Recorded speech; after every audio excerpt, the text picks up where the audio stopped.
Sebelum memulai, mari kita panjatkan puji dan rasa syukur hanya untuk Allah Subhanahu wa Ta'ala, di mana nyawa kita berada dalam genggamannya. Dengan berkah, rahmat, karunia, dan nikmatnya, alhamdulillah kita semua dapat kembali berkumpul bersama di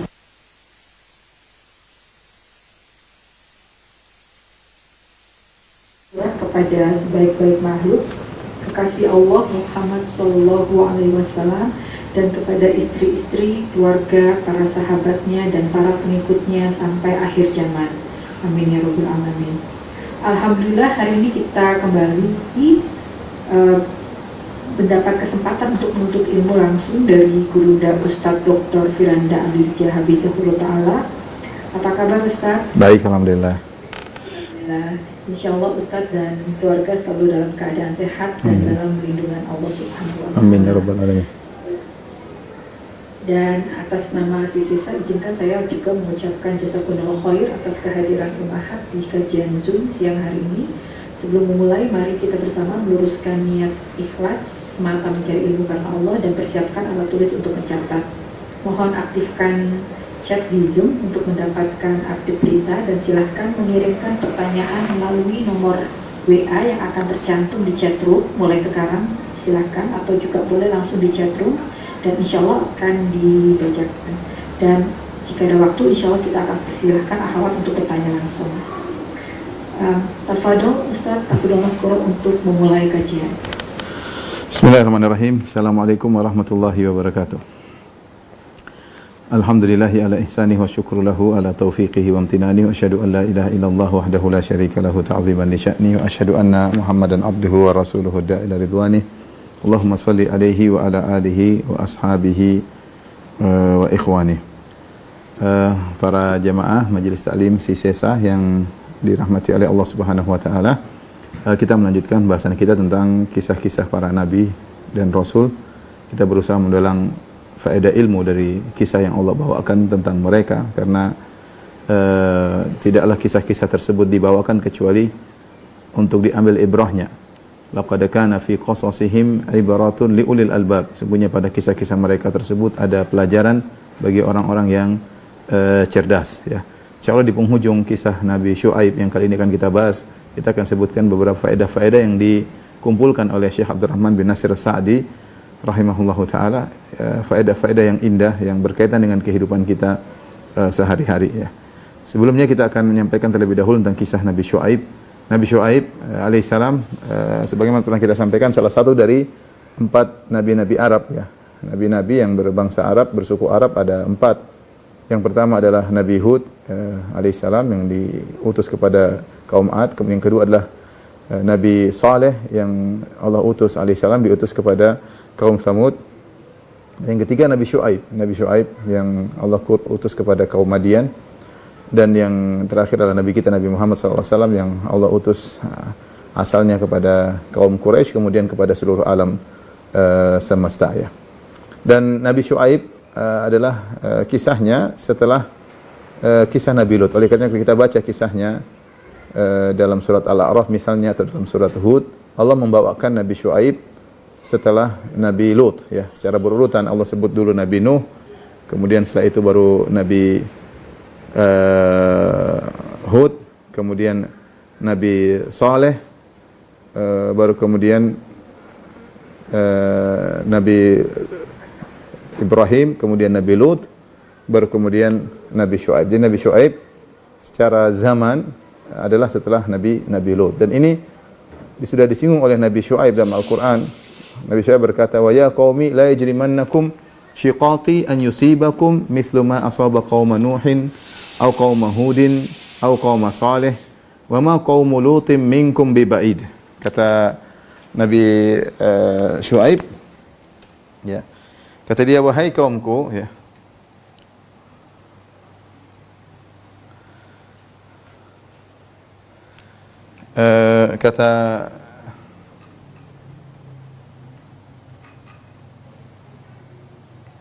Jadi kata Nabi Syuaib kepada kaumnya, wa ma qaumu Lutin minkum biba'id.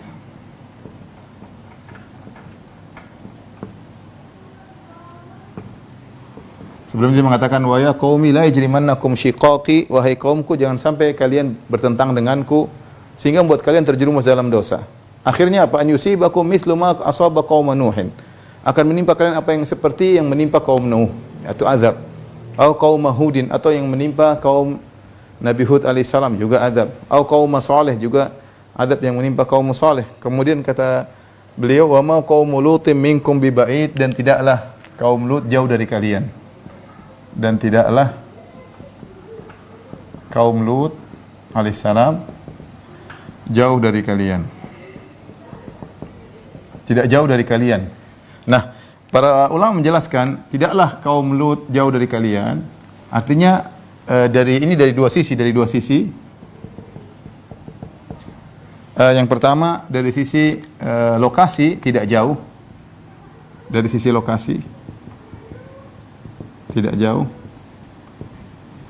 Kemudian dari sisi zaman juga tidak jauh. Zaman juga tidak jauh. Artinya secara zaman kaum Syuaib setelah kaum Lut ya. Jadi kaum Syuaib setelah kaum Lut. Tidak jauh dari kaum Lut. Dari sini merupakan kesalahan yang tersebar ketika Allah Subhanahu wa taala menyebut tentang kisah Nabi Musa alaihissalam ketika Nabi Musa pergi dari Mesir pergi ke Madian. Walamma warada ma'a Madiana. Ya. Tatkala wajada alaihi ummatan minan nasi yaskun.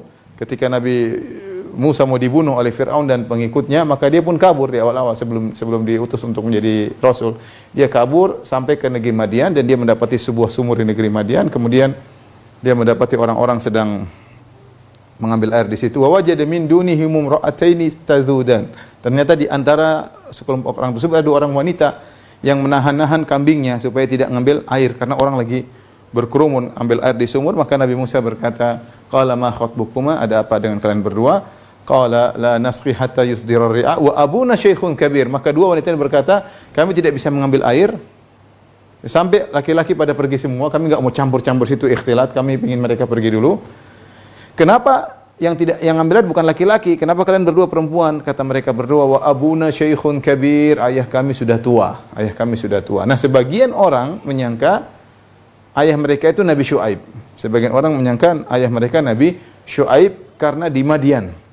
Tapi dijelaskan oleh para ulama, dijelaskan oleh Ibnu Katsir dan yang lain, itu kesalahan orang tua yang ditemui oleh Nabi Musa alaihissalam itu bukan Nabi Syuaib. Karena jauh, Nabi Musa masih jauh ya. Nabi Syuaib ini setelah Nabi Lut. Nabi Musa masih jauh di bawah. Ya, kaum Syuaib setelah kaum Lut. Lelaki tua, lelaki soleh.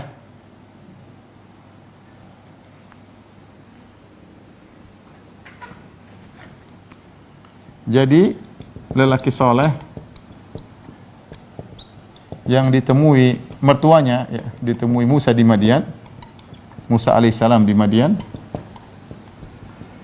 yang akhirnya jadi mertua Musa.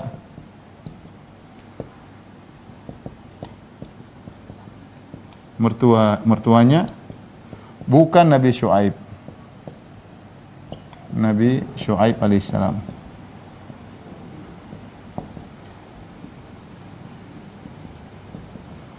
Kenapa? Karena zaman Nabi Musa jauh setelah itu. Karena zaman Nabi Musa jauh setelah itu. Setelah zaman Nabi Syuaib. Ini agak ada kesalahan dalam hal ini ya. Sering ada sebagian ustaz juga kadang ceramah ya, mungkin karena baca sebagian, ada pendapat sebagian, tapi itu dikritik oleh para ulama. Secara zaman jauh sekali. Zaman sekarang setelah masih jauh Nabi Ibrahim, kemudian Nabi Lut, kemudian masih ada Nabi Ishak, kemudian Nabi Yakub, kemudian Nabi Yusuf. Nabi Yusuf masih 300 tahun lagi baru Nabi Musa. Jadi masih jauh antara zaman Nabi Syuaib dengan Nabi Musa. Jadi meskipun lokasi sama-sama Nabi Musa ketika ketemu orang tersebut sama-sama Madian, tetapi lelaki tersebut bukanlah Nabi Syuaib. Di antara hal yang menguatkan akan hal tersebut, selain zamannya berbeda, lihatlah bagaimana sikap penduduk kota tersebut. Ya, kalau ternyata mereka adalah pengikut Nabi Syuaib, kenapa mereka tidak hormat sama putri-putrinya Nabi Syuaib? Harusnya mereka berikan air minum buat putrinya Nabi Syuaib, malah mereka biarin aja putri-putrinya Nabi Syuaib. Kali itu Nabi Syuaib alaihissalam. Jadi yang benar bahwasanya laki tua tersebut yang ditemui oleh Nabi Musa dan menjadi mertuanya bukan Nabi Syuaib karena zaman berbeda. Jadi zaman Nabi Syuaib dekat dengan zaman Nabi Lut. Kemudian dari sisi lokasi tidak jauh. Ada secara umum ada dua pendapat tentang lokasi di mana lokasinya kaum Madian, ya. Kalau kita mau gambarkan peta seperti saya tulis di buku, kira-kira di sini ada Yordan, ya.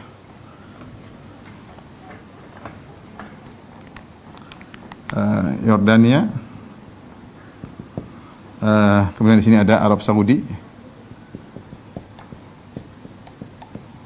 sini ada Israel, Yerusalem, ya. Laut Merah kira-kira di sini ada Amman, ya. Amman, ibu kota. Sini ada Bahrul Mayyit, Laut Merah, Laut Mati. Inilah lokasi Nabi Lut.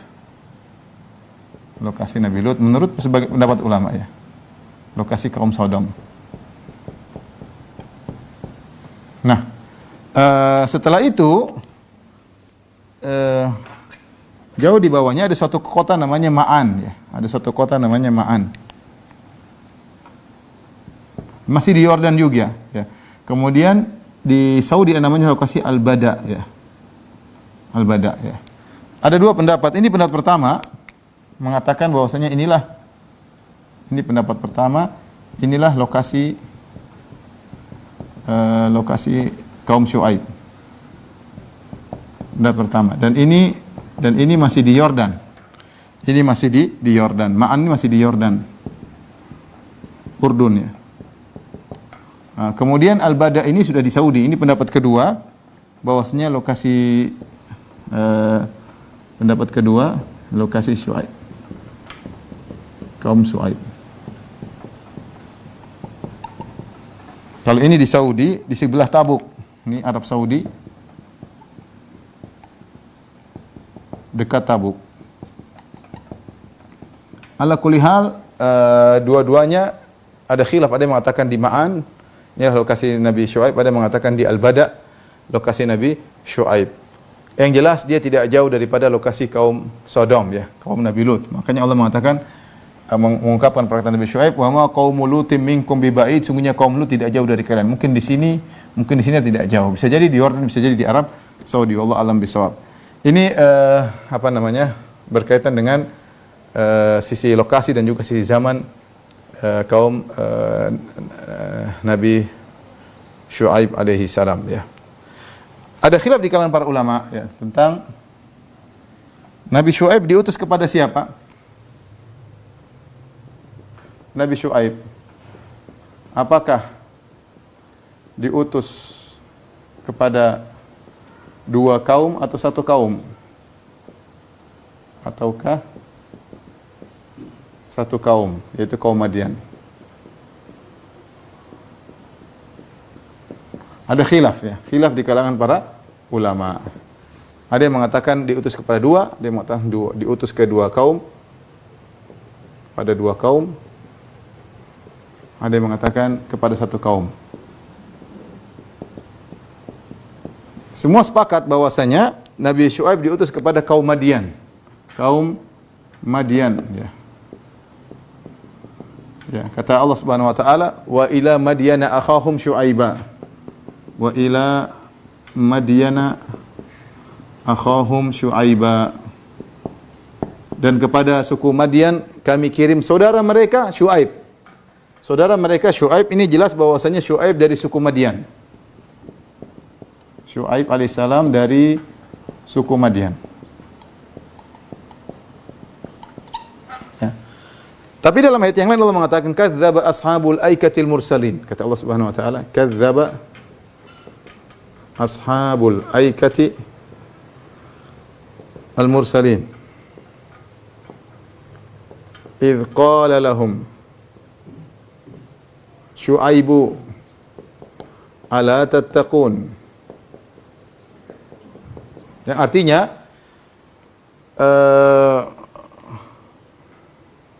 penghuni al-aikah, ya, penghuni Al-Aikah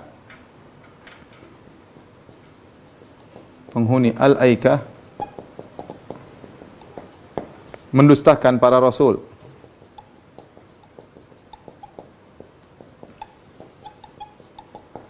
Tatkala Syuaib berkata kepada mereka. Nah, di sini ada khilaf ya. Perhatikan kenapa? Karena ketika Allah bicara tentang Madian, Allah mengatakan akhahum. Ketika kepada Madian kami utus saudara mereka. Syuaib dari suku Madian. Allah mengatakan saudara mereka satu suku. Tapi ketika Allah bicara Ashabul Aikah, Allah tidak mengatakan saudara mereka. Allah tidak mengatakan idz qala lahum akhuhum Syuaib. Tatkala saudara mereka Syuaib. Allah tidak berkata demikian. Allah langsung berkata tatkala Syuaib berkata kepada mereka. Seakan-akan Syuaib juga diutus kepada kampung Aikah meskipun dari suku yang lain. Ini pendapat kedua di kalangan atau salah satu pendapat di kalangan para ulama. Namun wallahu alam bisawab yang benar, Ashabul Aikah mereka juga adalah Ashabu Madian. Sama. Al-Aikah ya. Al-Aikah ini bukan nama tempat, Al-Aikah ini nama berhala mereka yang mereka sembah ya. Al-Aikah yang benar adalah nama berhala yang mereka sembah. Berhala yang mereka sembah. Sehingga terkadang mereka disebut dengan Ashabu Madian, kadang mereka disebut dengan Ashabul Aikah karena mereka menyembah berhala namanya Al-Aikah. Tidak disebut di sini tentang saudara mereka Syuaib karena mereka sedang disebutkan ciri khusus penyembah Aikah. Maka tidak layak Nabi Syuaib dikatakan saudara mereka. Tetapi ketika pembahasan tentang masalah suku, benar Nabi Syuaib adalah suku saudara mereka, sama satu suku. Tapi ketika bicara tentang kepada penyembah Aikah, ya, maka Allah tidak mengatakan Syuaib sebagai saudara mereka, karena kalau dibilang Syuaib sebagai saudara mereka seakan-akan ikut menyembah Al-Aikah bersama mereka. Ini berbicara tentang Nabi Syuaib, pada siapa dia diutus, kapan diutus. Sekarang kita bicarakan tentang bagaimana dakwah Nabi Syuaib alaihissalam. Nabi Syuaib alaihissalam diutus kepada suatu kaum yang melakukan beberapa penyimpangan ya, melakukan beberapa penyimpangan, di antaranya mereka melakukan kesyirikan ya. Mereka melakukan kesyirikan. Makanya Allah mengatakan wa ila madyana akhum syuaiba qala ya qaumi ibudullaha ma lakum min ilahin ghairuh. Kepada Madian kami utus saudara mereka Syuaib yang berkata kepada kaumnya ya qaumi ibudullaha ma lakum min ilahin ghairuh. Wahai kaumku, sembahlah Allah semata, tidak ada sembahan selain Allah Subhanahu wa taala. Jadi mereka melakukan kesyirikan. Di antaranya mereka menyembah berhala atau semacam pohon yang mereka namakan Al-Aikah. Al-Aikah itu sembahan mereka. Ya, ini penyimpangan mereka yang pertama. Penyimpangan mereka yang kedua adalah mereka menghalangi orang-orang yang ingin ngaji sama Syuaib alaihissalam. Ya, kata Nabi Syuaib, "Wala taqudu bi kulli siratin tu'iduna wa tasudduna man amana bihi wa tabghunaha aywaja." Ya. Tasudduna an sabilillahi man amana bihi wa tabghunaha aywaja. Kata Nabi Syuaib kepada mereka, janganlah kalian hanya nongkrong di situ ya, menghalangi orang-orang yang ingin menuju jalan Allah Subhanahu wa taala, dan kalian memberikan gambaran yang buruk tentang syariat Nabi Syuaib alaihissalam. Jadi kerjaan mereka, jadi ini dalil bahwasanya Nabi Syuaib ketika berdakwah, meskipun kaumnya tidak menerima, yang beriman kepada Nabi Syuaib sedikit, orang miskin. Ternyata ada dari kaum lain yang ingin ngaji sama Nabi Syuaib. Ketika mereka datang ke kampung Syuaib alaihissalam untuk mendengar pengajian, maka dihalangi, jangan ke situ. Ini ajaran Syuaib ngawur. Jadi mereka ngejek-ngejek ya. Mereka beri gambaran seakan-akan ajaran beri isu fitnah seakan-akan ajaran Nabi Syuaib ajaran tidak benar. Kemudian di antara dosa yang dilakukan oleh mereka adalah mereka melakukan kecurangan, zalim kepada orang lain dari sisi harta. Tolong dihapus apa? Dari sisi harta, yaitu Nabi Syuaib mengingatkan mereka, wala tanqusul mikyala wal mizan inni arakum bi khair. Ya, wa inni akhafu alaikum adzaba yaumin muhit. Janganlah kalian kurangi takaran dan timbangan. Dalam ayat yang lain kata Allah, wala tabkhasun nasa asya'ahum. Jangan kalian mengurangi hak-hak manusia. Inni arakum bi khair. Aku melihat kalian sudah baik. Ya, tidak perlu kalian berbuat zalim kepada masyarakat. Ya. Di antara juga tafsiran wala taqudu bi kulli siratin, jangan kalian menghalangi manusia yang lewat. Di antaranya mereka kerjaannya menyamun dan membegal para musafirin. Kalau ada musafir lewat maka mereka begal, mereka rampok mereka ya. Di antara tafsiran juga disebut oleh para ulama, ditafsirkan para salaf, mereka menghalangi manusia dengan menarik pajak dari mereka. Ada yang lewat suruh bayar pajak, baru boleh lewat. Ya, ada yang apa namanya? Mau lewat maka ditarik pajak. Inilah kesalahan-kesalahan kaum Nabi Syuaib. Ya, kita bisa ringkaskan kesalahan-kesalahan kaum Syuaib alaihissalam. Yang pertama adalah kesyirikan. Ini yang pertama. Kenapa kesyirikan? Mereka menyembah Aikah. Mereka menyembah Al-Aikah. Al-Aikah. Al-Aikah tadi sembahan mereka. Ada yang bilang berhala, ada yang bilang pohon. Jadi mereka menyembah Al-Aikah. Yang kedua adalah menzolimi harta orang lain. Ini ada tiga perbuatan yang mereka lakukan. Pertama, mereka membegal, ya, membegal, menyamun para musafir. Kemudian yang kedua diantaranya menarik pajak. Ya. Ada yang mau lewat disuruh bayar pajak, ya, tanpa ada timbal balik mereka narik pajak. Kemudian yang ketiga adalah mengurangi takaran. Kalau jual, ketika menjual barang,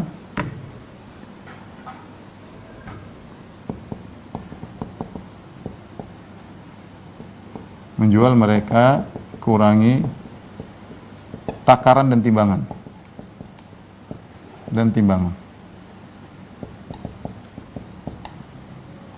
Kemudian kesalahan berikutnya yang terakhir, menghalangi orang dari pengajian. Menghalangi orang-orang dari menghadiri pengajian Nabi Syuaib.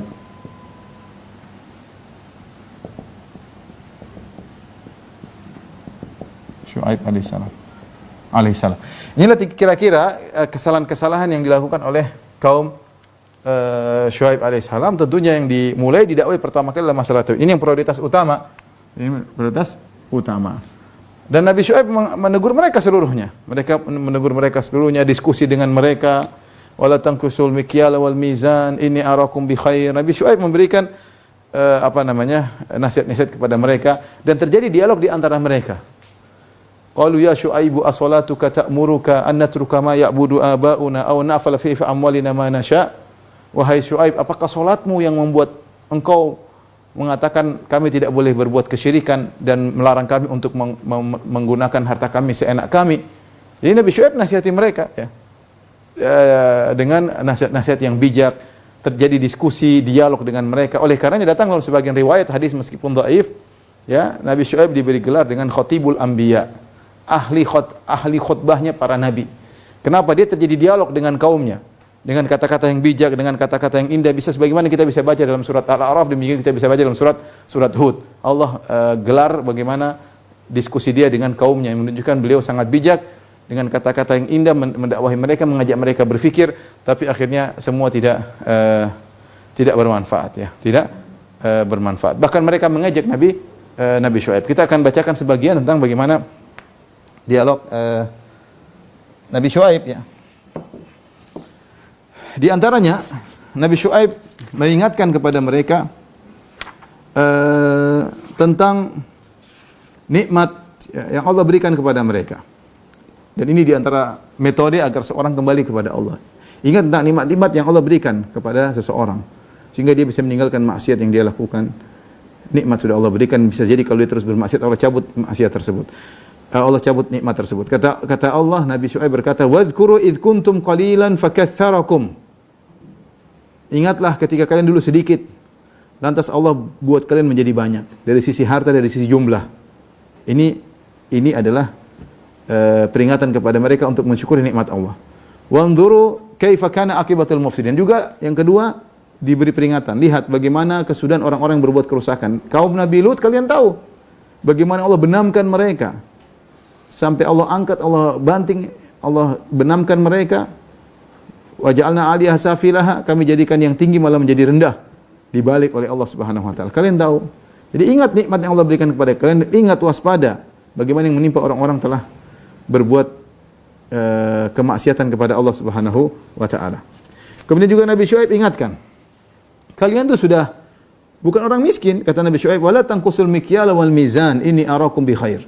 Janganlah kalian mengurangi timbangan dan takaran. Ini arakum bi khair. Aku lihat kalian sudah dalam kondisi baik. Dan ini para ulama mengatakan bahwasanya kaum Nabi Syuaib bukan kaum miskin. Mereka sudah berkecukupan tapi mereka tamak.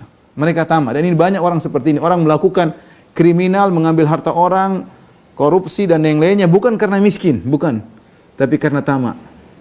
Makanya Nabi Syuaib mengatakan, ini arakum bi khair. Kalian sudah apa namanya? Sudah baik, ya. Enggak perlu kalian mengurangi takaran dan timbangan, ya. Diingatkan oleh Nabi Syuaib alaihissalam, ya. Kemudian Nabi Syuaib melarang, jangan kalian menggunakan harta sembarangan. Harta itu adalah titipan dari Allah Subhanahu wa taala.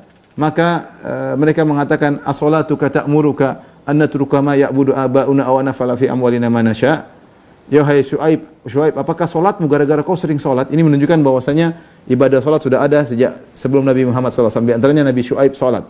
Dan mereka tahu, Syuaib alaihissalam, gara-gara engkau sering solat, akhirnya kau melarang kami untuk berbuat menyembah selain Allah. Dan gara-gara solatmu melarang kami untuk mengolah harta sesuka kami, ya, sesuka kami. Itu terjadi dialog antara Nabi Syuaib dengan mereka. Ya, bahkan dalam sebagian ayat kata Nabi Syuaib, baqiyatullahi khairul lakum in kuntum mu'minin. Wahai kaumku, yang tersisa Allah sisakan lebih baik daripada kalian mengambil harta yang banyak tidak berkah. Keuntungan sedikit yang kalian dapatkan, tidak usah kurangi takaran, tidak usah kurangi timbangan. Baqiyatullah, keuntungan yang halal yang meskipun sedikit itu berkah. Daripada kalian banyak-banyak kalian tidak berkah. Ini di antara dialog Nabi Syuaib dengan mereka, ya. Tapi bagaimana sikap kaum Nabi Syuaib terhadap Nabi Syuaib? Yang ada justru mereka mengancam Nabi Syuaib, ya. Dia mengatakan mereka berkata kepada Nabi Syuaib, lanukhrijannaka ya Syuaibu walladzina amanu ma'aka min qaryatina aw la ta'udunna fi millatina. Qala awalau kunna karihin. Sungguh benar-benar kami akan mengusir engkau wahai Syuaib dan orang-orang beriman bersamamu. Ya. Kamu harus keluar dari negeri kami. Kalau kau tidak beriman kepada kami, kembali kepada agama kami, maka kami akan usir kalian dari negeri kami. Ya. Nabi Syuaib mengatakan, awalau kunna karihin, apakah kami mau dipaksa untuk kembali, ya, kepada agama kesyirikan kalian? Enggak. Ya, sebagian pengikut Nabi Syuaib beriman tadinya bersama mereka, kemudian akhirnya beriman kepada Nabi Syuaib, diancam harus kembali, kalau enggak maka kami akan usir. Bahkan mereka ingin merajam Nabi Syuaib, ya. Kata mereka, walaula rahtuka la rajamnak wa ma anta alaina bi aziz. Kata mereka, wahai Syuaib, kalau bukan karena ada sukumu, jadi Syuaib di situ punya suku Syuaib meskipun tidak beriman tetapi dia punya suku, ya, kabilah yang membela dia, sehingga kaumnya berkata, kalau bukan karena kabilahmu kami sudah rajam engkau. Cuma gara-gara ada sukumu sehingga kami tidak bisa merajam engkau, ya. Ya, mereka mengejek, intinya mereka, wa ma anta alaina bi aziz, kau tidak ada nilainya di sisi kami wahai Syuaib. Di antara sikap mereka tadi, ya, mereka tadi mengejek salatnya Nabi Syuaib, ya. As-salatuka ta'muruka an natruka ma ya'budu aba'una aw nafa fi amwalina ma nasya. Innaka la antal halimur rasyid. Wahai Syuaib, salatmu kah yang suruh kami? Kau salat terus akhirnya begini pemikiranmu. Jadi mereka ngejek, ya. Gara-gara kau salat terus akhirnya kau melarang kami begini, enggak boleh pakai harta gini. Ini gara-gara salat yang kau kerjakan, ya. Kemudian juga mereka menuduh Syuaib tersihir, minal musahharin, ya. Bahwasanya Nabi Syuaib, ya, qalu innama anta minal musahharin. Engkau adalah orang tersihir wahai Syuaib, ya. Wa ma anta illa basyarun mithluna. Kau seperti kami biasa. Kenapa engkau sebagai rasul? Inna dhunnuka la minal kadhibin. Menurut kami engkau adalah termasuk orang-orang yang pendusta, ya. Kemudian juga mereka bahkan, ya, meminta agar didatangkan azab. Fa asqit alaina kisafan minas sama in kunta minas sadiqin. Wahai Syuaib, turunkanlah kepada kami gumpalan dari langit, ya, langit jatuh menimpa kami. In kunta minas sadiqin, kalau kau benar-benar adalah seorang yang jujur. Inilah sikap mereka terhadap Nabi Syuaib. Nabi Syuaib padahal berdialog dengan mereka dengan tenang, ya. Tidak berkata-kata kasar, mengingatkan mereka kepada nikmat Allah Subhanahu wa taala, Ya, tetapi ternyata mereka balas dengan cacian dan makian. Dikatakan bahwasanya Nabi Syuaib tersihir, nantang segera datangkan hukuman, kemudian menuduh Nabi Syuaib, bahkan menantang Nabi Syuaib akan diusir, bahkan siap merajam Nabi Syuaib, ngejek ibadahnya Nabi Syuaib. Bahkan Nabi Syuaib kalau ngomong mereka berkata, ma nafqahu katsiran mimma taqul. Ya, wahai Syuaib, kami enggak begitu paham apa yang kau ucapkan. Jadi padahal Nabi Syuaib khatibul anbiya, pandai berbicara. Tapi mereka memang tidak mau paham. Mereka bilang, kau tuh ngomong apa Syuaib? Kamu itu ngomong apa? Kemudian di antara juga ya, mereka memprovokasi para pengikut Nabi Syuaib ya. Berkata pembesar-pembesar dari kaum Syuaib, mereka mengatakan, la ini taba'tum Syuaiban innakum idzal khasirun. Kalau kalian ikut Syuaib, kalian akan menjadi orang yang rugi. Jangan ikut Syuaib. Syuaib itu hanya bikin kerugian ya. Ini ikhwan, sikap mereka terhadap Nabi Syuaib. Apa yang terjadi ya? Setelah mereka menolak, mengejek Nabi Syuaib, mengancam untuk mengusir Nabi Syuaib, mengatakan tidak ada untungnya ikut Nabi Syuaib, berbagai macam cacian dan makian dan tuduhan, dan mereka menantang segera datangkan azab.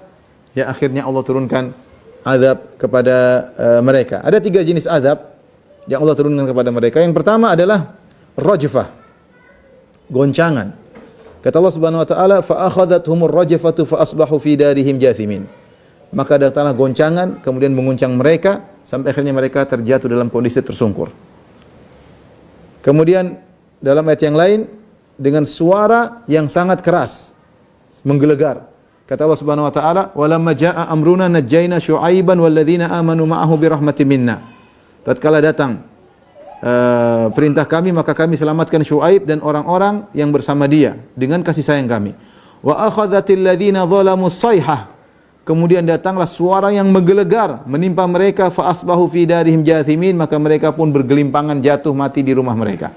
Ini azab yang kedua, rajfah, sayhah. Jadi gempa yang dahsyat, suara yang menggelegar. Yang ketiga berupa awan gelap dengan petir yang mengerikan ya. Kata Allah, fakadzabuhu, mereka mendustakan Syuaib, fa akhadhahum adzabu yaumidz dhullah, maka mereka ditimpa dengan azab yaumidz dhullah, hari adz-dhullah. Dhullah itu adalah semacam awan yang gelap. Innahu kana adzaba yaumin azim. Itulah azab pada hari yang sangat dahsyat. Ya. Bagaimana ceritanya mereka ditimpa dengan azab awan gelap dengan petir yang keras ya. Di akhir dari kehidupan mereka sebelum mereka meninggal dunia, Allah memberikan rasa panas yang amat kepada mereka. Mereka gerah, sangat gerah kaum Nabi Syuaib. Dibuat gerah oleh Allah. Tidak ada udara.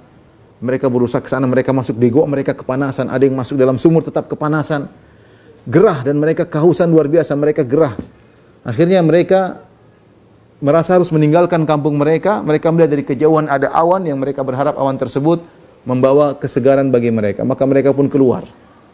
Mereka pun keluar menuju ke awan tersebut. Mereka tidak tahu bahwasanya itu awan azab yang mereka minta kepada Nabi Syuaib untuk datangkan azab tersebut. Mereka pernah berkata, fa asqit alaina kisafam minas sama. Turunkanlah dari kami hantaman dari langit, ya. Potongan dari langit menimpa kami. Ya, in kunta minas sadiqin, kalau kau benar-benar orang yang jujur wahai Syuaib.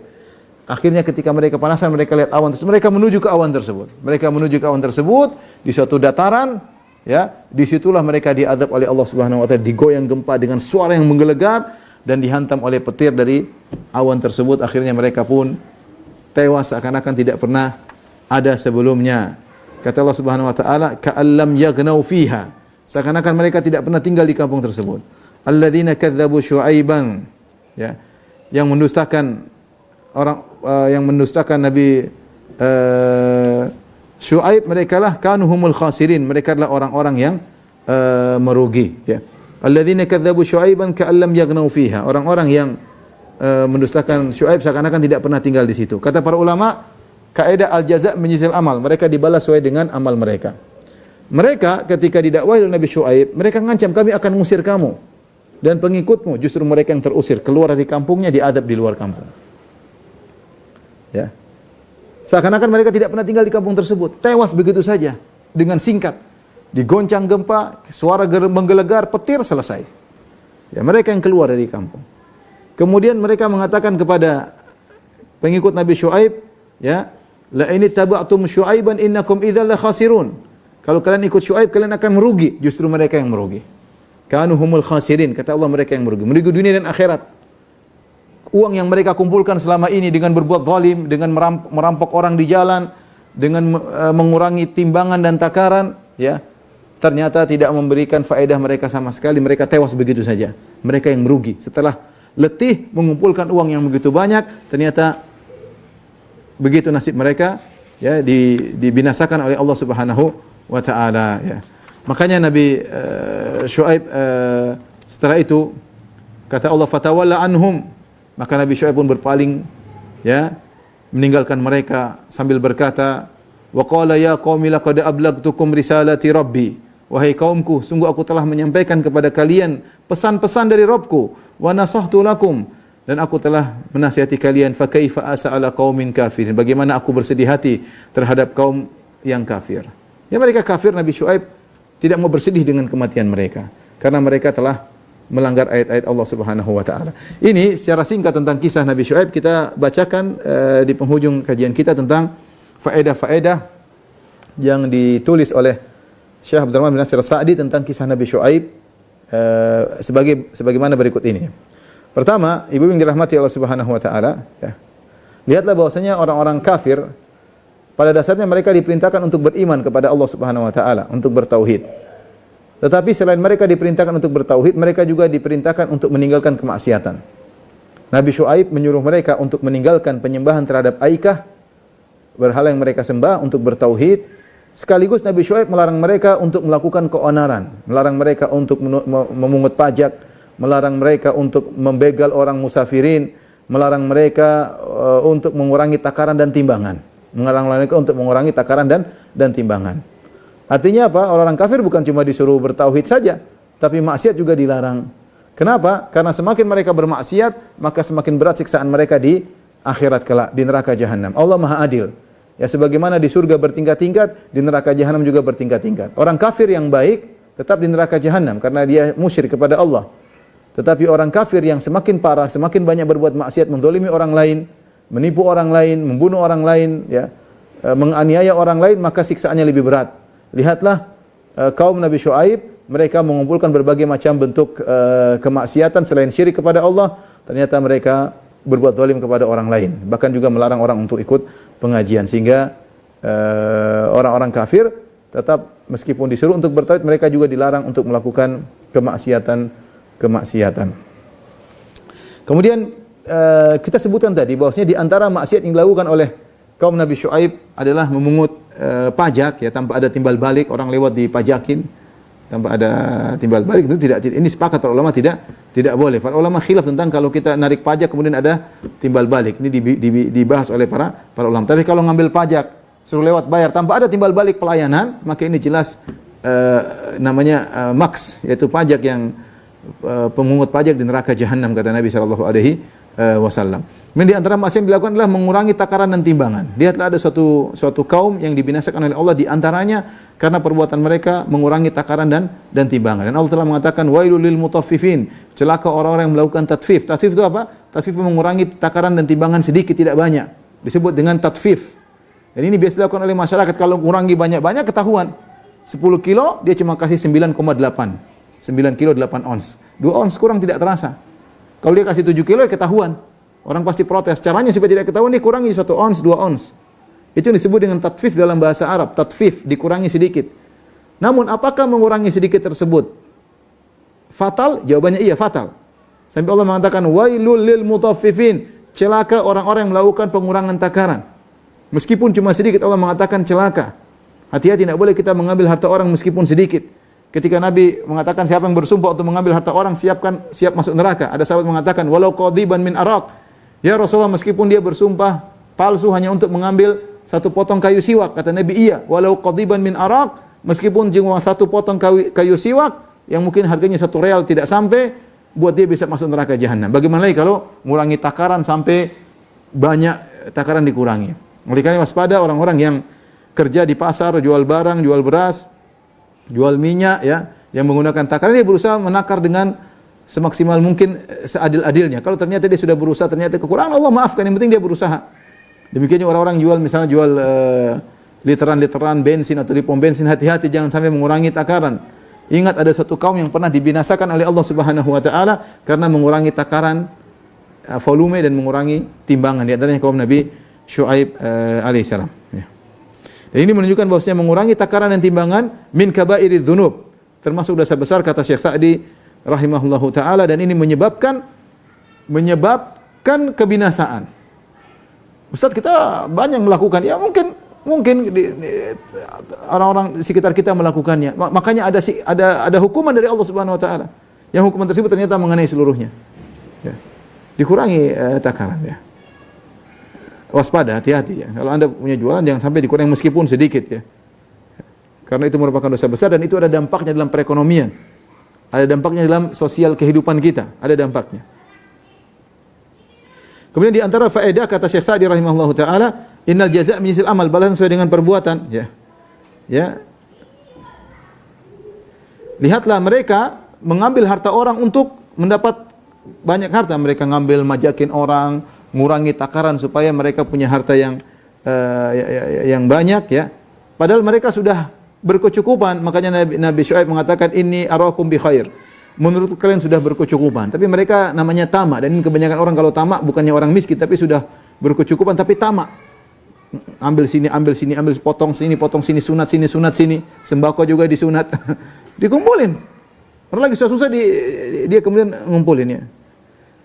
Akibatnya apa? Akibatnya Allah binasakan harta mereka. Harta yang mereka kumpulkan tidak ada faedahnya sama sekali. Mereka dibinasakan oleh Allah Subhanahu wa taala. Oleh karena waspada, seorang mengumpulkan harta dengan cara yang zalim, dia mungkin merasa dia kaya sekarang, ada saatnya dia akan dijatuhkan oleh Allah Subhanahu wa taala. Kalaupun dia tidak dijatuhkan di dunia, dia akan dihabisi di alam barzah. Begitu dia masuk langsung disiksa oleh Allah Subhanahu wa taala. Maka seorang waspada. Kemudian di antara faedah kata Syekh Sa'di adalah seorang hendaknya qanaah dengan apa yang Allah berikan kepadanya. Makanya Nabi Syuaib menasihati mereka. Nabi Syuaib alaihissalam berkata, "Baqiyatullahi khairul lakum." Wahai kaumku, apa yang Allah berikan kepadamu sisa yang halal, keuntungan yang halal lebih baik bagi kalian. Jangan kalian tamak, kalian mencari keuntungan dengan cara yang haram, dengan mengurangi takaran, dengan mengurangi timbangan. Yang kalian dapat untung meskipun sedikit, khairul lakum, itulah keberkahan. Inilah yang disebut dengan berkah.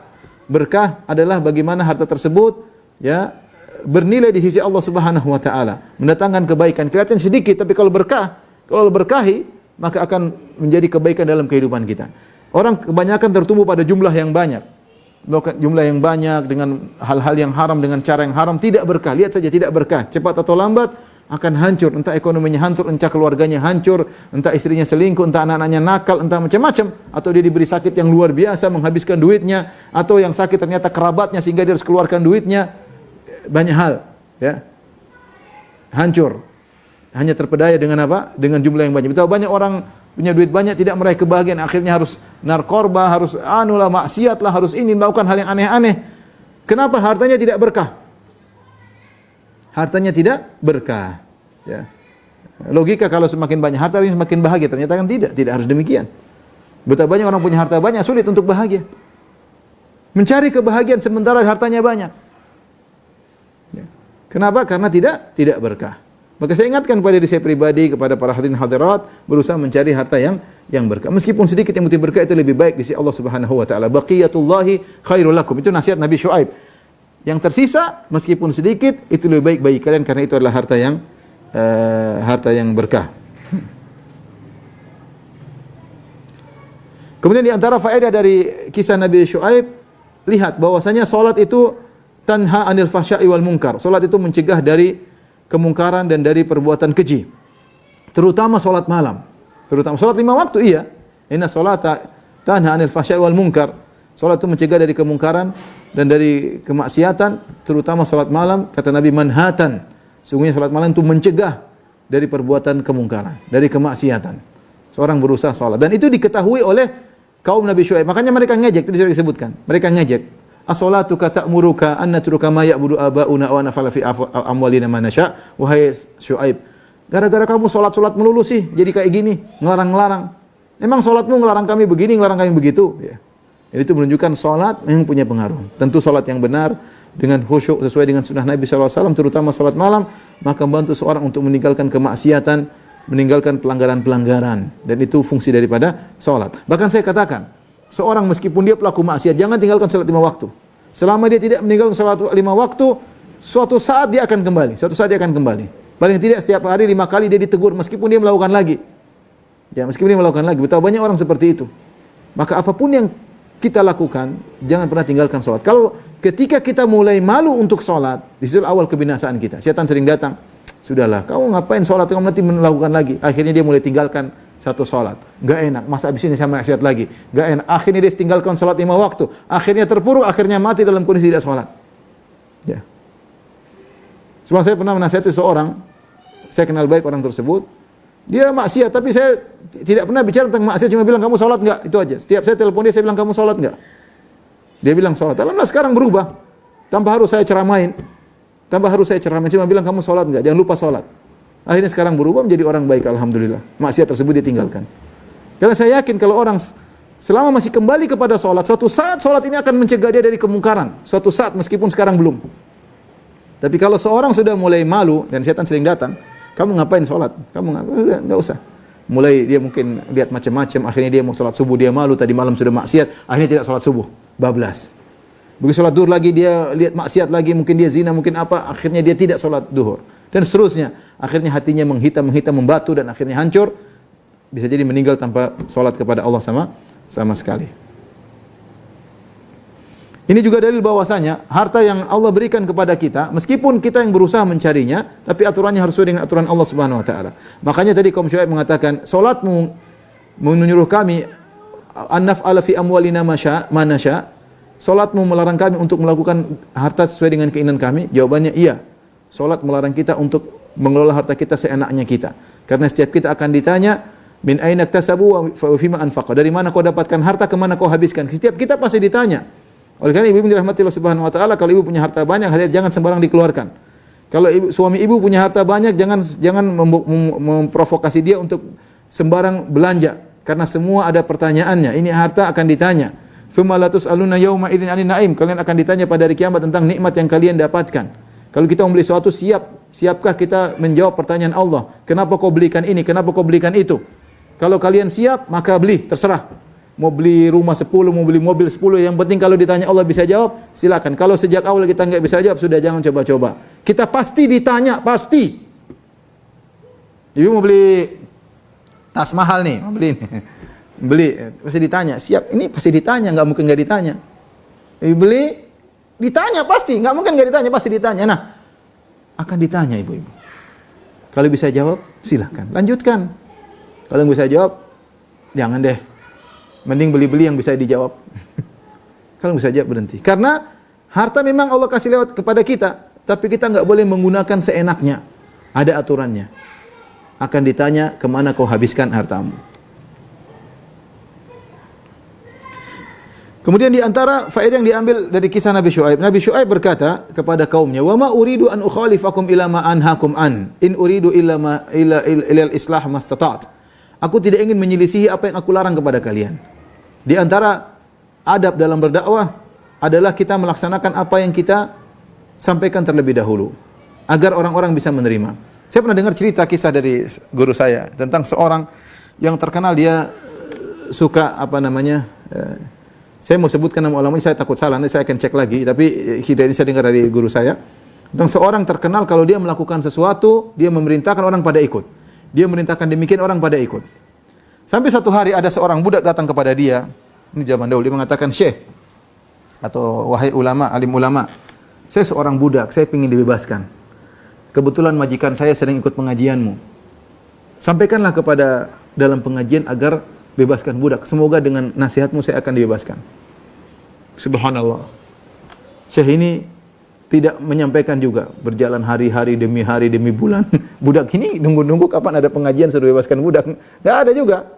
Enggak ada ceramah tentang bebaskan budak. Entah berapa lama, akhirnya suatu saat Syekh itu bicara tentang keutamaan memerdekakan budak. Maka dia menceritakan tentang kemerdekaan budak, akhirnya budak ini dimerdekakan oleh majikannya. Masya Allah. Maka dia datang kepada Syekh. Dia tanya, terima kasih, jazakallah khairan. Tapi kenapa lama sekali baru ceramah? Lama sekali baru ceramah. Kata Syekh tersebut atau alim ulama tersebut, saya kumpulin duit dulu, saya merdekakan budak dulu, baru saya ceramain. Ini yang seharusnya idealnya seperti itu. Idealnya seorang dai seharusnya seperti itu. Tapi kita bilang semoga Allah mengampuni kita ya. Tidak semua apa yang kita sampaikan bisa kita kerjakan. Ya, bertumpuk materi yang kita sampaikan, kemampuan kita yang kurang. Tapi intinya seorang berusaha tidak menyelisih apa yang dia sampaikan. Oleh karenanya ayat-ayat yang paling mengerikan bagi para dai 3 ayat. Di antaranya ayat ini. Wa ma uridu an ukhalifakum ila ma anhaakum an. Aku tidak ingin menyelisih apa yang aku sampaikan kepada kalian. Ayat yang berikutnya Allah berfirman, atamuruna nasa bil birri wa tansawna anfusakum antum tatluna al-kitab afala taqilun. Apa kau menyuruh orang untuk berbuat baik sementara kau lupakan dirimu sendiri? Ya, kau tahu dalilnya, wa antum tatluna al-kitab, kau tahu dalilnya. Afala taqilun, tidaklah kau berfikir nyelamatin orang kau sendiri menderita? Ini ayat kedua yang mengerikan. Ayat ketiga, ya ayyuhalladzina amanu lima taquluna ma la taf'alun kabura maqatan indallahi an taqulu ma la taf'alun. Wahai orang beriman, kenapa kalian mengucapkan apa yang kalian tidak kerjakan? Sungguh besar kemurkaan Allah, kalian mengatakan apa yang kalian tidak kerjakan. Mengerikan. Ya. Maka seorang hati-hati, baik panitia pengajian, kalau mau share-share, bukan berarti tidak boleh, tapi usahakan dia mengerjakan, usahakan. Kalaupun dia tidak mengerjakan, dia niatkan, saya share ini agar saya mengerjakannya. Bukan setiap kita share, kita menyelisih apa yang kita share. Ya. Seorang berusaha mengerjakan ilmu yang dia dapatkan. Ya. Makanya dulu ada orang heboh di neraka jahanam, orang heboh. Siapa orang ini? Dai. Tiba-tiba datangkan seorang dai, fatandaliku aktabuhu, tiba-tiba ususnya keluar, merodol keluar dari duburnya, kemudian tiba-tiba dia diputar,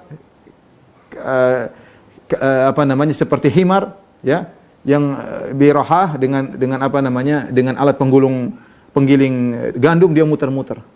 Orang-orang fajtama alai ahlun nar, penduduk neraka semua ngumpul. Ini ustaz kok bisa di sini, salah tempat. Mereka bertanya, fulan, bukankah kau dulu melarang kami melakukan maksiat? Kau nyuruh kami untuk berbuat kebaikan. Kenapa di sini sama kita? Kok bisa di sini, ceritanya bagaimana? Maka akhirnya dia berkata, kuntu anhaakum an syai' fa'ati. Dulu saya melarang kalian melakukan sesuatu, saya melakukannya. Ya. Saya melarang tapi saya melakukan. Dan saya merintahkan, saya tinggalkan. Inilah nasibku sekarang. Makanya Nabi Syekh berkata, wa ma uridu an ukhalifakum lima anhaakum an. Aku tidak ingin menyelisih kalian pada perkara yang aku perintahkan.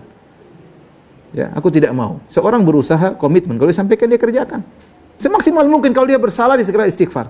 Tapi sejak niat awal dia ingin mengerjakan apa yang dia ucapkan. Bukan sejak awal dia ingin menyelisih apa yang dia ucapkan. Ini nasihat bukan kepada ustaz saja, kepada semua, kepada panitia pengajian, kepada para hadirin hadirat yang suka share-share kebaikan. Berusaha niat untuk mengamalkannya. Ya. Atanha an khuluqin wa ta'tiya mithlahu arun 'alaika idza fa'alta 'azimu. Ya. Seorang penyair berkata, apakah kau melarang dari suatu perangai sementara kau sendiri melakukannya? Merupakan aib bagimu, ya. Aib yang besar kau melarang sesuatu sementara kau sendiri mengerjakannya. Semoga Allah mengampuni dosa-dosa kita. Kemudian di antara faedah yang bisa kita ambil dari kisah Nabi Syuaib, dia mengatakan, in aradtu illa al-islaha mastata'tu wa ma taufiqi illa billah. Perhatikan ini, mengatakan aku tujuanku adalah melakukan perbaikan semaksimal mungkin. Ingat, keberhasilan di sisi Allah Subhanahu wa taala. Nabi Syuaib berhasil atau tidak? Jawabannya dari sisi hidayah, sebagian saja yang mendapat hidayah, kebanyakannya tidak. Tetapi apakah dibilang dia gagal dalam dakwanya? Dia tidak gagal. Tugas dia melakukan perbaikan semaksimal mungkin mengenai hidayah tangan Allah Subhanahu wa taala. Illal islaha mastata'tu. Aku tidak menginginkan kecuali perbaikan dengan semaksimal mungkin. Maka seorang ketika menghadapi permasalahan, dia berusaha perbaiki semaksimal mungkin dengan nasihat yang baik, dengan cara yang baik, sebagaimana Nabi Syuaib alaihissalam. Berhasil tidak berhasil bukan urusan kita.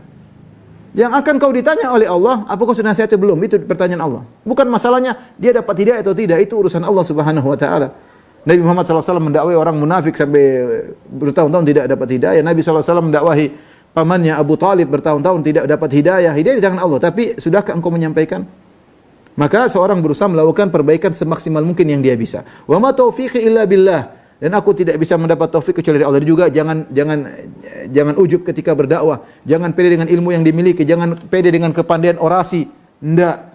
Taufik dari Allah Subhanahu wa taala. Keberhasilan dari Allah Subhanahu wa taala. Orang dapat hidayah ya dari Allah Subhanahu wa taala. Bagaimana Anda mau ujub sementara hidayah dari Allah Subhanahu wa taala? Bukan dari Anda. Anda cuma nyampein. Yang keturunkan hidayah Allah. Anda melakukan sebab, hidayah dari atas, selesai. Terus Anda bilang itu dari saya? Oh, enggak bisa. Maka kita bilang, wa ma taufiqi illa billah. Yang bisa memberikan keberhasilan kepada saya hanyalah Allah Subhanahu wa taala, ya. Kemudian di antara faedah yang indah yang disampaikan oleh Syekh Sa'di, seorang yang bertobat dari dosa, ya, kemudian diampuni oleh Allah Subhanahu wa taala, ya, maka bisa jadi disayang kembali oleh Allah Subhanahu wa taala, ya. Seperti kita lah. Kita dalam kehidupan keluarga, kita terkadang sama orang tua kita bikin salah, mungkin orang tua kita marah sama kita, tapi kalau kita minta maaf akan sayang kembali. Bisa enggak? Bisa.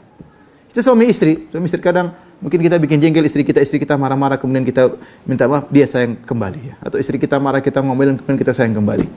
Walillahil matsalul a'la. Allah lebih utama karena lebih sayang kepada hamba-hambanya. Makanya Nabi Syuaib berkata kepada kaumnya, "Wastaghfiru rabbakum tsumma tubu ilaih, inna rabbi rahimun wadud."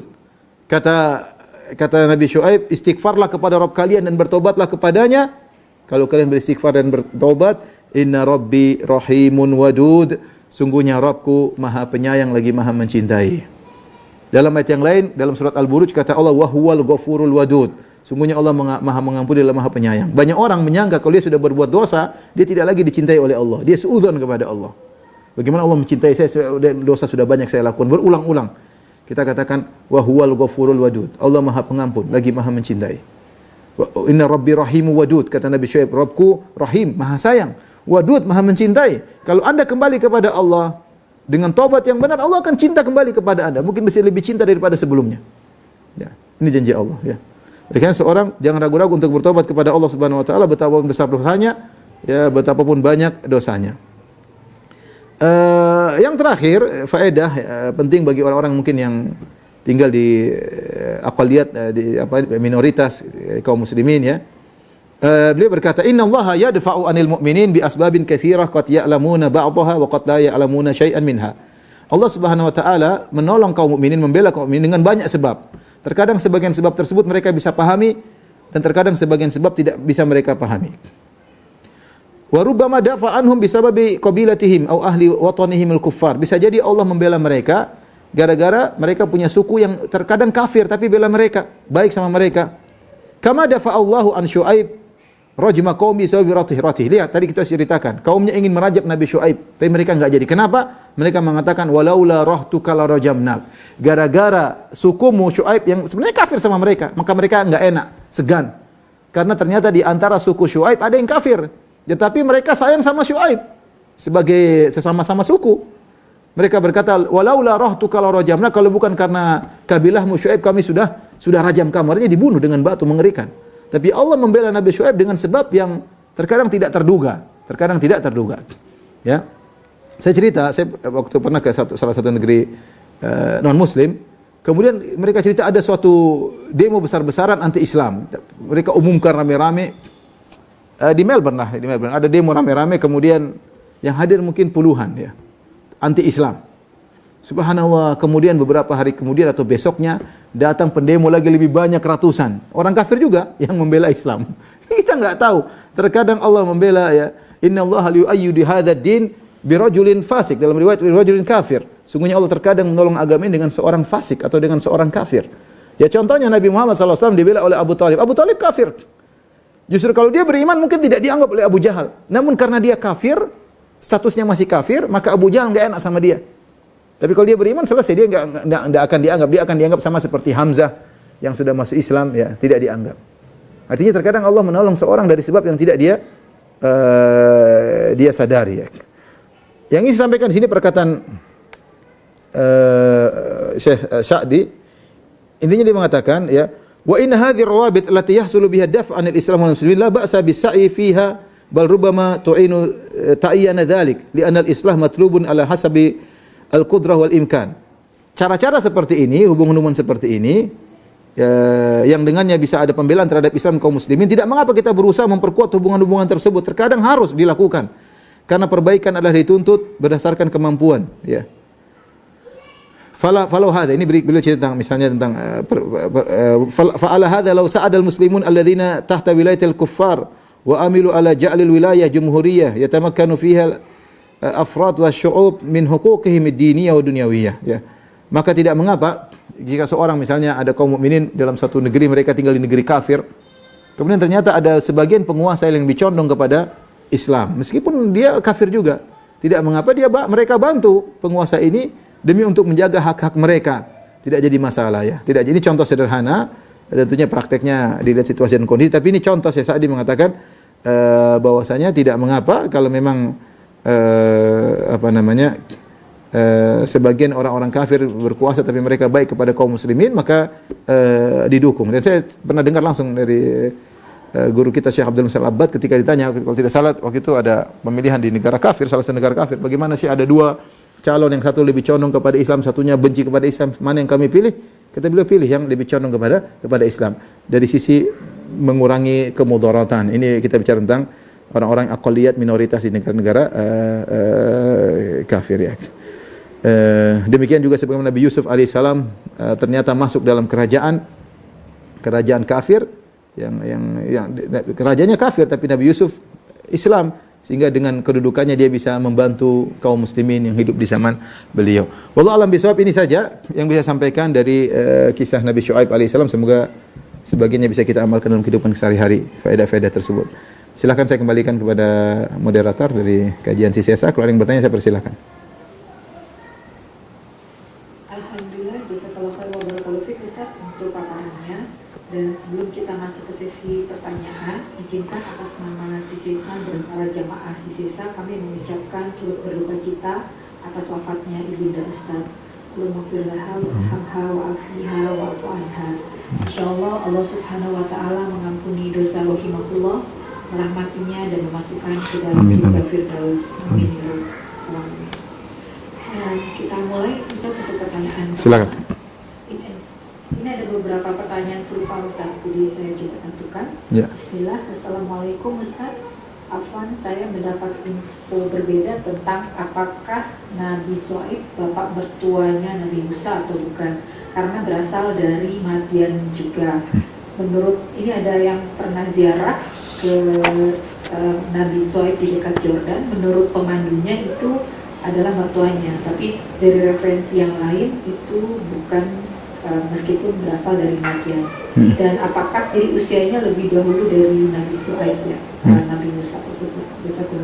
Ini tadi sudah kita bahas di awal, mungkin yang bertanya baru bertanya atau sebelum hadir sudah bertanya atau terlambat datang. Tadi sudah kita sampaikan bahwasanya mertuanya Nabi Musa bukan Nabi Syuaib karena zamannya jauh berbeda. Nabi Syuaib dekat dengan Nabi Lut. Nabi Lut sezaman dengan Nabi Ibrahim alaihissalam. Setelah Nabi Ibrahim masih ada Nabi Ishak. Nabi Ishak masih ada Nabi Yakub. Setelah Nabi Yakub masih ada Nabi Yusuf. Nabi Yusuf ke Nabi Musa alaihissalam bisa 300-an tahun atau 400-an tahun sebagaimana penjelasan sebagian ulama. Jadi ada ratusan tahun di bawah Nabi Syuaib. Nabi Musa jauh sehingga bukan sezaman. Lagi pula di antara dalil yang kuat tadi saya sebutkan bahwasanya kalau itu mertuanya Nabi Musa adalah Nabi Syuaib, tentunya pengikutnya yang masih hidup orang-orang soleh. Karena kan pengikut yang kafir-kafir dibinasakan oleh Allah Subhanahu wa taala.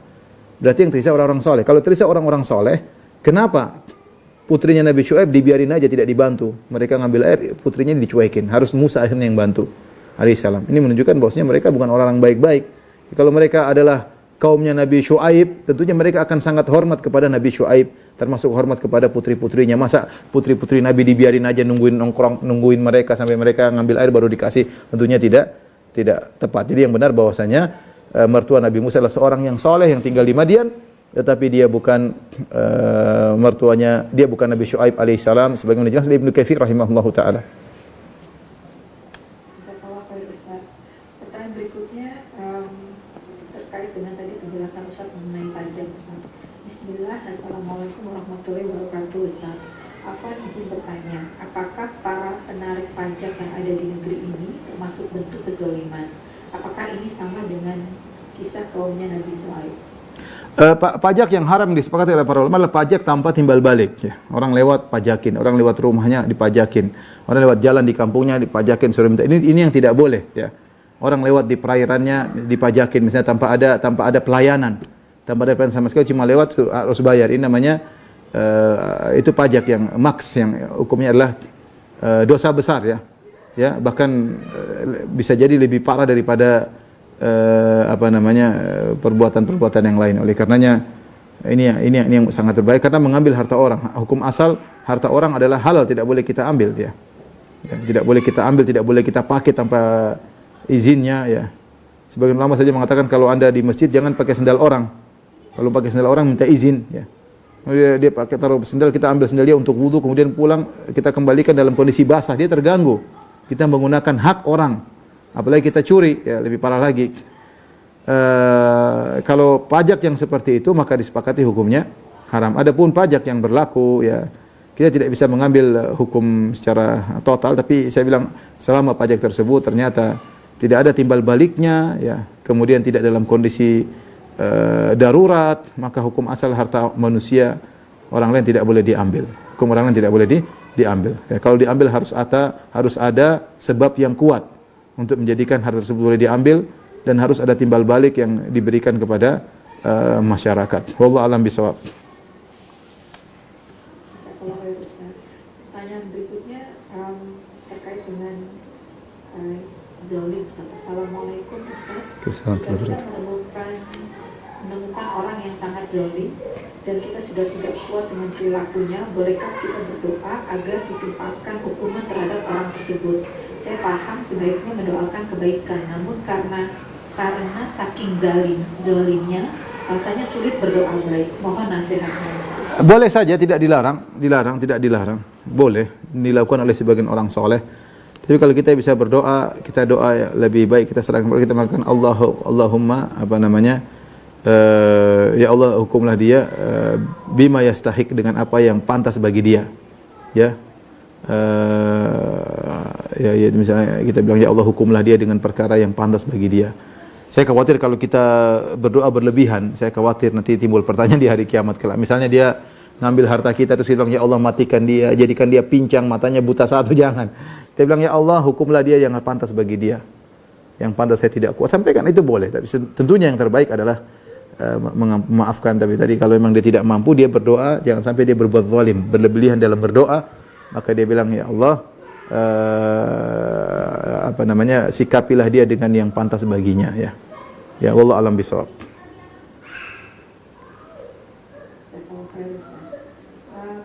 Pertanyaan berikutnya, Bismillah, izin bertanya Ustaz, saya pernah membaca jika melakukan kecurangan mencontek saat ujian maka ijazahnya tidak berkah dan harta didapat dengan ijazah itu termasuk harta haram. Pertanyaannya bagaimana cara bertobat dari dosa itu?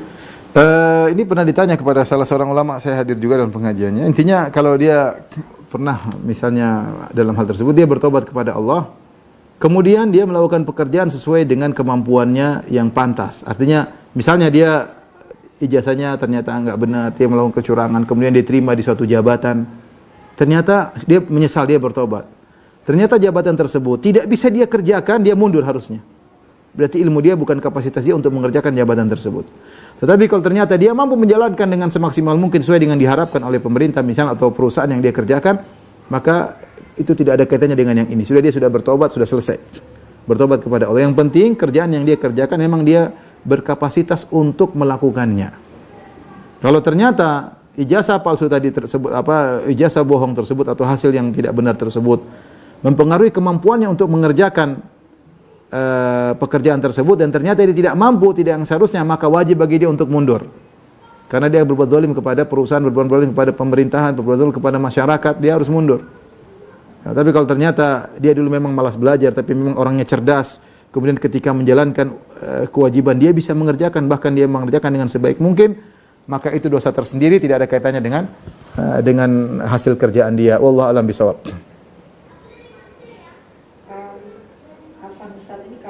Berdoanya ini ya Allah balaslah dia dengan balasan setimpal.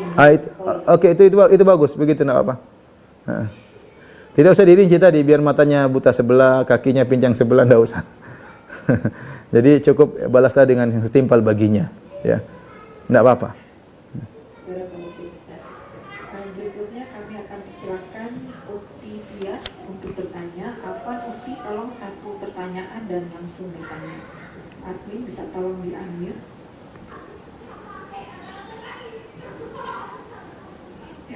Assalamualaikum warahmatullahi wabarakatuh. Waalaikumsalam. Ustaz, jazakallahu khairan atas ilmunya. Barakallahu fiik. Izin bertanya Ustaz, bagaimanakah cara mengingatkan sholat kepada orang keluarga terdekat yang sudah lama meninggalkan sholat? Sudah didakwai, diajak dengan cara baik, diberi contoh, bahkan ada orang ketiga yang ikut mengingatkan sholat dan berdoa untuknya, tapi sampai sekarang belum juga sadar. Adakah amalan dari kita untuknya agar dia segera mendapatkan hidayah? Mohon Ustaz.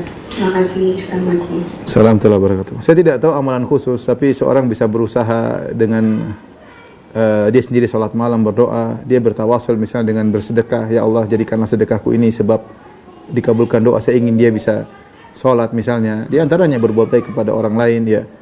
Dia niatkan sedekahnya agar Allah kabulkan doanya, dia bertawasul dengan amal soleh yang dia lakukan, semoga orang ini bisa sholat, ya.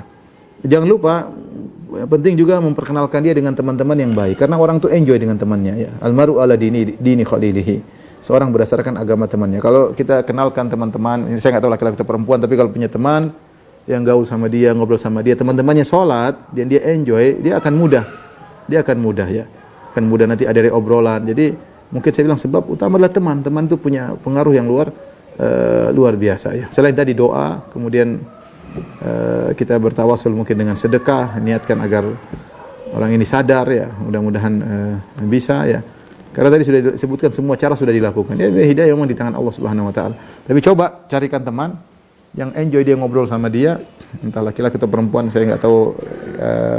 Laki-laki carikan teman laki-laki yang bisa aja ngobrol, mungkin jalan-jalan sama mereka, safar sama mereka. Saatnya mereka sholat dia enggak akan lama-lama dia enggak enak. Mulai dari tidak enak.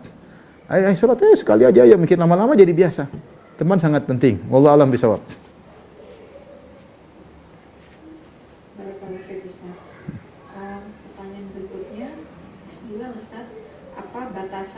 Apa batasnya untuk berbohong? Masa sekarang sangat sulit, kadang terpaksa harus berbohong meski sedikit agar bisa keluar dari masalah. Misalnya untuk menagih utang atau pembeli, namun tidak terkait takaran. Karena kalau tidak seperti ini, hampir pasti sulit bertahan untuk hidup sehari-hari dan bukan untuk berlebihan. Dan kalau sudah kembali normal, saya berniat untuk kembali jujur lagi, Ustaz. Saya bilang bohong cuma 3. La yahilul kadhib illa fi thalath. Tidak ada hal kadhib, dusta kecuali 3. Yang pertama dalam perang boleh berdusta. Dan Nabi lakukan, kadang Nabi seakan-akan ke timur, ternyata Nabi ke barat, ya. Tidak dusta sore, disebut dalam tauriyah, yaitu seakan-akan tapi ternyata tidak. Tapi Nabi tidak dusta secara langsung, enggak. Itu namanya tauriyah, ya. Dan itu dilakukan juga oleh sahabat, ya. Seperti ketika Abu Bakar jalan sama Nabi, kemudian orang-orang mengatakan, siapa di depanmu? Wahai Abu Bakar, kata Abu Bakar, al-hadi ila tariq, ini penunjuk jalan. Orang menyangka penunjuk jalan, padahal Nabi sendiri tidak tahu jalan. Maksudnya penunjuk jalan menuju surga. Namanya tauriyah. Lafalnya tidak bohong tapi disalahpahami. Tapi hadis Nabi, para ulama khilaf, apakah ini dusta yang dibolehkan benar-benar dusta? Yang lebih rajih, boleh benar-benar dusta. Yang pertama dalam peperangan. Yang kedua hadis rajul ma'imraati, pembicaraan seorang laki dengan istrinya, istri dengan suaminya, dalam rangka kebohongan bukan untuk menjatuhkan hak orang, hak istri atau hak suami, tapi dalam rangka saling mencintai. Saling mencintai tidak jadi masalah berbohong di antara suami dan istri. Yang ketiga al-islah baina adzatil bain, ya. Kalau ada yang bertengkar maka kita boleh berdosa untuk mendamaikan mereka. Di luar daripada itu maka bohong tidak boleh. Di luar dari itu maka tidak boleh bohong. Kalau kita berbohong, kita jangan menghalalkan kita berdosa. Istighfar kepada Allah Subhanahu wa taala. Seorang mukmin berusaha jujur dalam segala hal, ya. Kecuali mungkin kalau dia tidak berbohong dia bakalan dibunuh. Itu lain cerita, itu darurat, ya. Darurat. Tapi kalau tidak sampai pada tingkatan demikian, ya, kita jangan biasa berbohong. Insyaallah kalau kita enggak berbohong, Allah kasih jalan keluar. Allah kasih jalan keluar. Kita menyangka dengan kebohongan selalu dapat jalan keluar, tidak solusi, tidak. Kita jujur saja, tidak apa-apa. Enggak ada masalah. Pertolongan tersebut terkadang tidak langsung, tapi akan datang pertolongan tersebut. Biasakan jangan bohong. Kalau sudah ada seorang bohong repot, ya. Kalau dicap sama orang berbohong repot, ya. Wallahu a'lam bishawab. Pertanyaan berikutnya ini juga ada beberapa yang serupa. Insya Allah saya coba gabungkan. Assalamualaikum Ustaz. Bagaimana hukumnya jika kita men-share postingan dengan niat dengan upaya supaya kita juga dapat membaca atau berusaha melaksanakan sunnah. Dan tapi juga ada yang bermaksud untuk menyindir seseorang, Ustaz. Karena kalau memang itu, karena hal itu tidak terjadi dengan dirinya. Jika itu terjadi dengan dirinya, insya Allah saya akan melakukan sesuai dengan postingan saya. Dan satu lagi, Ustaz, bagaimana jika kita memposting tapi tidak mampu mengikuti, misalkan terkait dengan riba. Saya menolak, tapi suami saya masih punya hutang riba karena dibutuhkan dengan usahanya. Kalau kita memposting share untuk menyindir orang, ya niat kita bukan untuk ngejek ya. Kalau niat kita untuk ngejek ya nggak boleh. Kita dakwah bukan untuk ngejek ya. Tapi agar dia tersinggung maksudnya supaya dia sadar, dia ngerti, tidak apa-apa. Memang namanya dakwah pasti ada ketersinggungan ya. Kita kasih tahu orang ini nggak boleh, tapi dengan cara yang halus, dengan kata-kata yang bijak, tidak terkesan dari kita permusuhan, tapi terkesan dari kita kasih sayang ya. Terkesan dari kita sayang. Lihatlah bagaimana Nabi Syuaib mendakwahi kaumnya dengan penuh kasih sayang, dengan penuh kelembutan, diajak diskusi sama mereka. Jadi meskipun itu menyinggung orang, memang dakwah begitu. Kalau kita mau cari dakwah yang tidak menyinggung, ya kita nggak bisa berdakwah. Maka kita memberikan konten yang ternyata menasihati orang. Tapi niatnya tadi bukan untuk nyinyir, tapi niatnya untuk agar siapa tahu dia dapat hidayah. Maka perbaiki niat, bukan untuk nyinyir, bukan untuk nyindir tidak, tapi kita semoga dia dapat hidayah. Niat itu sebentar aja lah, kita mau share sebentar aja, 1 detik, 2 detik aja cukup. Ya Allah, teruskan niat, bismillah, share. Jangan datang masa share kita nggak cek niat kita untuk apa. Adapun yang berikutnya tadi, kalau kita share belum tentu kita bisa amalkan, ternyata orang terdekat kita, ya, nggak ada masalah. Yang penting kita berusaha. Ya tadi niat kita sendiri tidak riba, tapi kita semoga suami saya juga ikut baca sambil kita doakan ya. Yang penting saya katakan, bukan berarti kalau kita tidak amalkan tidak boleh kita share, tapi seorang bertekad ketika dia share dia amalkan. Ya karena ilmu memang harus disebarkan ya. Ilmu harus disebarkan sehingga dia bertekad untuk dia juga bisa mengamalkannya ya. Bukan setiap ada share dia menyelisihi, sejak awal dia sudah menyelisih dan dia kemudian men-share. Ini aneh bagaimana dia men-share sementara dia sendiri menyelisih apa yang dia share. Tapi seorang men-share sesuatu yang dia berusaha untuk mengerjakannya.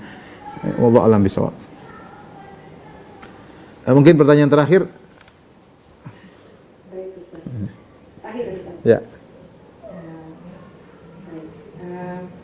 Bismillah, Assalamualaikum. Ustaz, ini mungkin di luar tema, Tidak apa-apa. tapi insya Allah bermanfaat bagi umat juga. Assalamualaikum Ustaz, izin bertanya. Mohon maaf di luar tema. Saya mau bertanya. Di masjid saya arahnya lurus Ustaz. Pas saya cek di aplikasi penunjuk arah kiblat, ternyata arahnya beda, agak serong ke kanan. Saya bingung Berapa derajat? Teruskan. Saya bingung apakah saya harus mengikuti seperti masjid atau sesuai aplikasi Ustaz. Ini sering juga terjadi Ustaz kalau kita traveling gitu ya Ustaz. Mohon pencerahan Ustaz. Yang wajib masalah ini adalah jika kalau kita di hadapan Ka'bah langsung, kita harus menghadap Ka'bah. Tapi kalau kita enggak di hadapan Ka'bah, yang wajib hanyalah arah. Fawalli wajhaka syatral masjidil haram. Kata Allah, arahkan wajahmu ke arah Masjidil Haram. Jadi yang wajib bukanlah zat Ka'bahnya tapi arah. Kita saja kalau gini belum tentu kita kena Ka'bah. Meskipun sudah dari, karena berubah sedikit saja sudah mungkin berubah puluhan kilo kalau kita tarik ke arah Mekah. Tidak jamin kita bisa kena Ka'bah langsung. Oleh karena yang diwajibkan adalah arah. Selama itu masih di arah Ka'bah dan derajatnya kemiringan tidak sampai misalnya 30 derajat, masih di bawah 30 derajat kemiringannya, maka tidak jadi masalah. Kita tidak usah takalluf berlebih-lebihan, harus persis. Kalau tidak, makanya seperti nenek moyang kita dari dulu, mereka sholat menghadap arah matahari terbit. Padahal antara matahari terbit itu bukan arah Ka'bah, masih harus belok ke kanan, mungkin kira-kira berapa belasan atau 20 derajat. Tetapi sholat mereka sah karena mereka sudah ke arah Mekah. Mereka sholat ke arah Mekah, dan itu pendapat yang lebih kuat karena Rasulullah SAW pernah berkata, baina masyriq wal maghrib qiblah. Dulu Madinah sholat menghadap selatan. Nah, kiblat sekarang nih hadap selatan. Dia mengatakan bainal masyriq wal maghrib kiblat. Selama masih antara timur dan barat berarti kamu masih menghadap kiblat. Selama masih arah selatan, agak ke timur sedikit, agak ke barat sedikit, tidak ada masalah. Tapi jangan sampai langsung menghadap timur, menghadap barat, itu berarti sudah lain arah. Jadi makanya kalau kemiringan derajatnya kurang dari 30, insya Allah nggak ada masalah, nggak ada masalah. Kalau kita sholat di rumah, kita pakai aplikasi, ya kita berusaha ikut aplikasi. Ya, terkadang kita taruh Samsung, taruh iPhone, ada beda, ada beda 5 derajat, nggak ada masalah. Sholat aja mau Samsung versi sama-sama sah. Tapi kalau kita ke masjid, kita jangan arah sendiri. Kalau ke masjid memang arahnya ada kemiringan 8, 10 derajat, ikut aja orang masjid. Sah kok, nggak ada masalah.